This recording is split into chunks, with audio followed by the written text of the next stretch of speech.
দেখতে দেখতে আরও একটি ঈদ শেষ করলাম বাবাকে ছাড়া।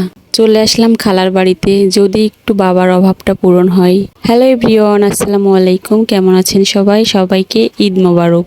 চলে আসলাম আজকে খালাদের বাড়িতে। এখানে আসলে আমি কেন যেন শান্তি খুঁজে পাই, সেই শান্তিটা আমি কোথাও খুঁজে পাই না। যেহেতু আমার বাবা নাই, আপনারা কম বেশি সবাই জানেন, আর আমার খালুকে আমি ঠিক আমার নিজের বাবার মতোই দেখি বলতে পারেন। সেখানে গেলে যদি একটু বাবার অভাব পূরণ হয়, আসলে জানেন তো যাদের বাবা মা দুনিয়াতে বেঁচে নাই তাদের মতো অসহায় এই পৃথিবীতে আর কেউ নাই। আর আমি এর জন্যই ছুটে ছুটে যতবারই গ্রামে আসি না কেন, আগে আমার খালামণির কাছে যাই, তারপরে হচ্ছে আমার মায়ের কাছে আসি। তো আজকেও চলে আসলাম মায়ের খালামণির বাড়িতে। খালামণির এখান থেকে তারপরে হচ্ছে মায়ের কাছে যাব। আর খালামণির গ্রামটা আমার খুব ভালো লাগে।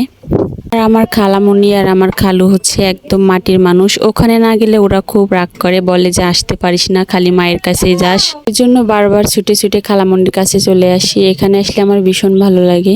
আর আমি সবসময়ের জন্য আপনাদেরকে বলি যে আমার বাবা নাই, পৃথিবী থেকে অনেক আগেই চলে গিয়েছে। আপনারা হয়তো অনেকেই আমার এই কথাটা শুনে অনেক রাগ হন, অনেক বিরক্ত হন।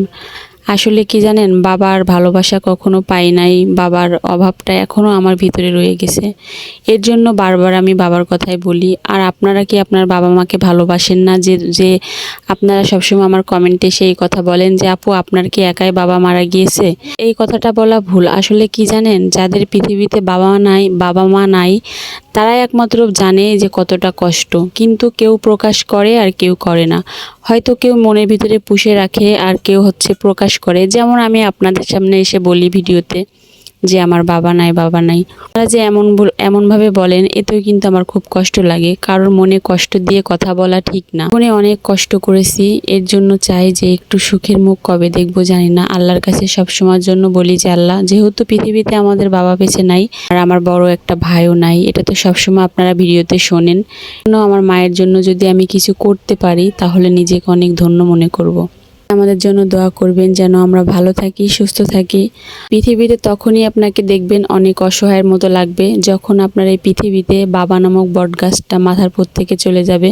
বুঝবেন যে পৃথিবীটা কতটা কঠিন। আপনারা যারা এই কমেন্টগুলো করেন, হয়তো আপনাদের বাবা মা দুইজনেই বেঁচে আছে, এর জন্য বুঝতে পারেন না যে হচ্ছে বাবার অভাব। যেদিন চলে যাবে সেদিন টের পাবেন। নিজের কাছের মানুষগুলাও আপনাদেরকে পর করে দিতে দ্বিধা করবে না। এটাই হচ্ছে পৃথিবীর নিয়ম। যা করবেন ভেবেচিন্তেই করবেন। মানুষকে কোনো কমেন্ট করার আগে তার বিষয়ে জানবেন, শুনবেন, তারপরে বলবেন। আজকের মতো ভিডিওটি এখানে শেষ। ভিডিওতে কোনো ভুল ত্রুটি হয়ে থাকে সবাই ক্ষমা দৃষ্টিতে দেখবেন। ভালো থাকবেন, সুস্থ থাকবেন। আসসালামু আলাইকুম, আল্লাহ হাফেজ।